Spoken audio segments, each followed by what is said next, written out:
রাধারানী কেন সুদর্শন চক্র ধারণ করেছিলেন? ভগবান শ্রীকৃষ্ণের পুত্র শাম্ব, যে কিনা ভগবান মহাদেবের রুদ্ররূপ।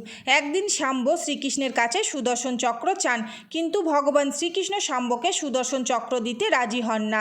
এরপর শাম্ব ভগবান মহাদেবের কঠোর তপস্যা করেন, আর মহাদেব সেখানে প্রকট হন। তখন শাম্ব বরদানে মহাদেবের কাছে ত্রিশূল চান, তবে মহাদেব তার ত্রিশূল দিতে রাজি হয় না। তার বদলে সুদর্শন চক্রের মতো আরও একটি চক্র দেন, আর বলে এই চক্রের প্রয়োগ শুধুমাত্র একবারই করতে পারবে। এরপর শাম্ব সেই চক্র দিয়ে শ্রীকৃষ্ণের ছদ্মবেশে থাকা তার গুরুকে প্রয়োগ করেন। তখন রাধারানী শাম্বকে বাধা দেন। তখন ছদ্মবেশে থাকা শ্রীকৃষ্ণ রাধাকে বলেন শ্রীকৃষ্ণকে আহ্বান করে সুদর্শন চক্র নিতে। তখন রাধারানী সুদর্শন চক্রকে আহ্বান করেন। এরপর শ্রীকৃষ্ণ সুদর্শন চক্র রাধারানীকে দেন। তারপর শাম্বের চক্রের সাথে শ্রীকৃষ্ণের সুদর্শন চক্রের সংঘর্ষ হয় এবং শাম্বের চক্র ধ্বংস হয়ে যায়।